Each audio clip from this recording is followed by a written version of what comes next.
everyone, it is your favorite CEO, Miss Flo, back with another episode of Neon Mike live at BlurCon. Thanks to Blurred Station. I am super excited for our guests because we have been trying to plan to talk Sure have. for the longest time, but we're both very busy bees, and we managed to just because honestly, we didn't think we were going to talk today either. We just started planning something for April. But I'm here with one of the leaders of Urban Force. Yes. And honestly, I have been a fan of your work for a while because you do a lot with Plus Ultra Entertainment. I love you guys at the Villains Ball. Thank you. If you ever been or you ever seen them online, they do outstanding stunt work.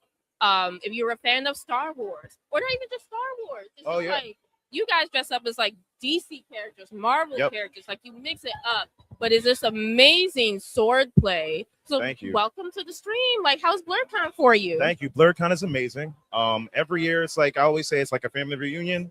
It's just getting to see old friends and new faces. So I love it. It's BlurCon, It's I mean, and everybody says that about the convention. It's just you see old friends, you make new friends. Yes. It's just it's so beautiful. And then today you have a panel, which is roughly about in a couple of hours. Yep. You go ahead and talk about that really quickly. So we always try to get a panel at BlurCon where we can teach people how to do the choreography that we do ourselves. It's at 6:30 today, I believe, in Arlington Hall, right upstairs. We'll be teaching the basics. We've broken down our techniques to a contact system, points 1 through 9. And, if the class is good, the students are great, we'll try to kick it up a notch, show them some intermediate stuff. Ooh. And hopefully, our students today will take home what they teach them and post videos of us or post videos of them practicing it with their loved ones and maybe building some new choreography of their own. Oh, so, yes, please post the videos. That is the best free advertisement ever. Absolutely, yeah. And it's so outside of what you do at the conventions, can people sign up for training? Yes. So it's interesting now because we're working on developing a tour where we'll do pop-ups through different cities. That's in a year and a half. We're working on that now. We're going to roll out that training system that we're showing here and then we go do at cons. We're trying to just randomly have our own kind of event where we'll show up in Chicago, Atlanta, DC, all these different states, teach in the middle of a park somewhere. But for now, we are specifically based in Philly. And our training days are usually Sundays.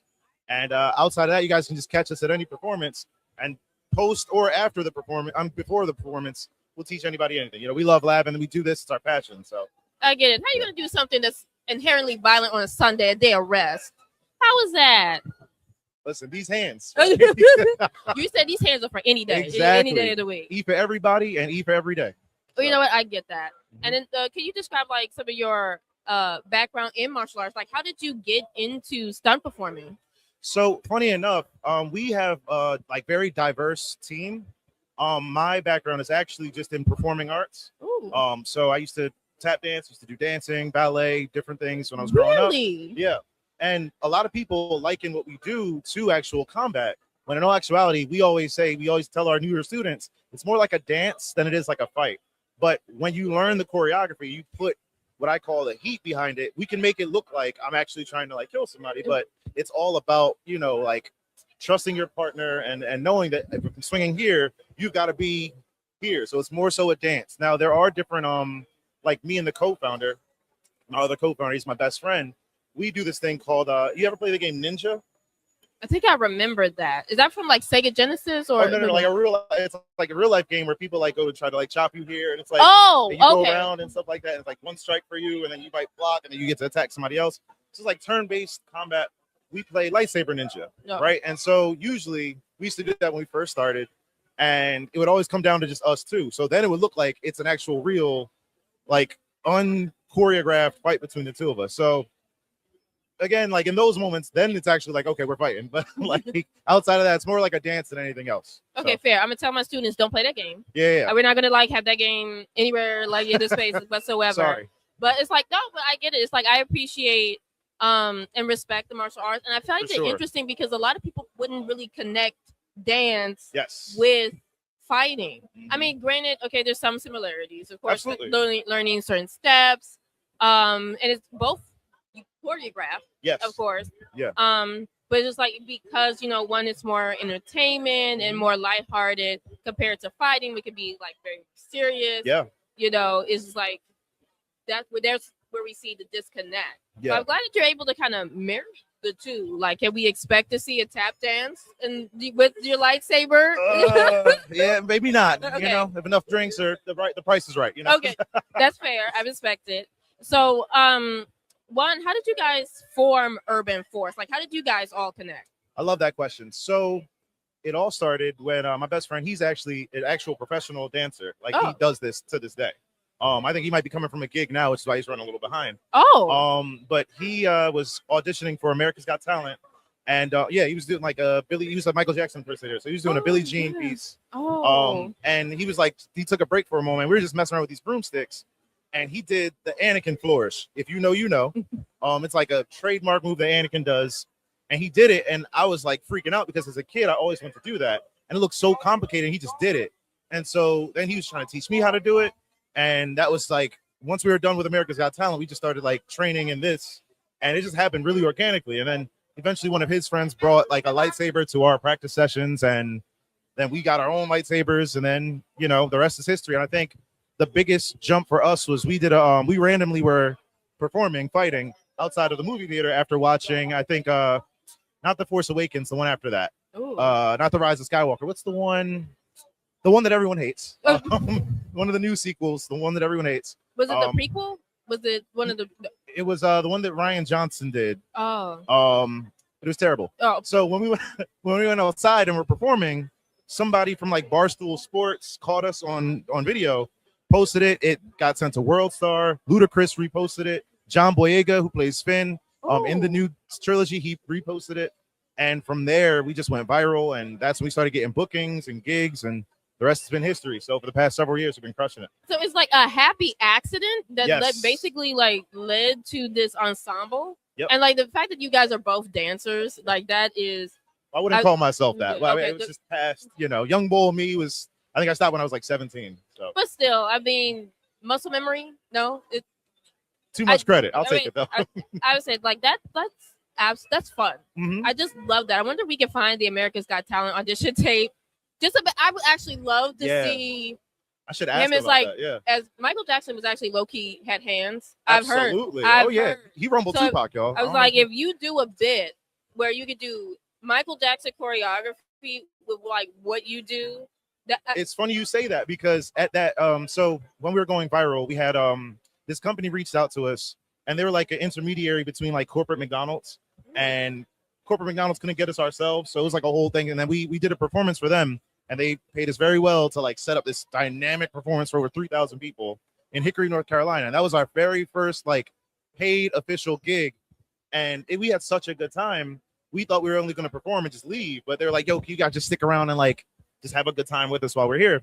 And me and my homie were like killing it. We were fighting each other, and then we started dancing, and he busted out a moonwalk while like doing the Anakin flourish, and it was tough. So there's footage of that somewhere on our Instagram. I'm gonna find it and repost it. I will. I want to see that. Like that looks like very entertaining. Now, as I mentioned before, you guys are for hire. Like, I don't know, like for hire, but I have seen you at like the Plus Ultra Villains Ball. Are we going to see a return? Are you guys coming back? So we're negotiating with Plus Ultra now. I think they just reached out to us recently, so we're just trying to iron out the logistics because since last year, I don't know if you've seen this on our page, but we just did New York Fashion Week back in September.